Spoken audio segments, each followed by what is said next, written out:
papunta po kami sa Porac. Titignan po namin doon mga kamurit yung sinasabi nilang magandang paliguan. Ngayon po mga kamurit ay huminto pa po kami dito sa San Jose, dito po sa Oseb, dahil po mamimili po kami ng dadalhin po namin pagkain. And po mga kamurit, inumpisa na po namin ang pamimili po ng pagkain na dadalhin po namin doon. Dahil po matakaw ako sa chocolate, kaya hinahanapan po ako ng pinsan ko ng chocolate.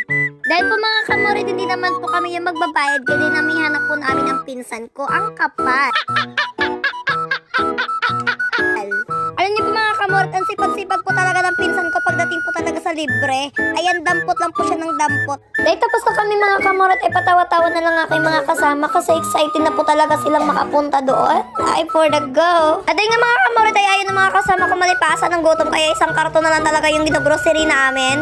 Ngayon pa mga kamurit, inisiraan kami ng motor, kaya nagtutulak na lang talaga ang mga person.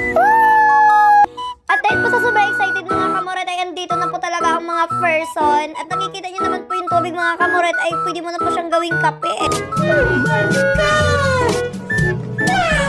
At dahil po mga kamurit nakikita nyo naman po yung tubig na malabo, kaya nag-decide na lang po kami ng mga kasama ko na lumipat na lang po ng ibang lugar. Kaya lang po mga kamurit ay thank you for watching.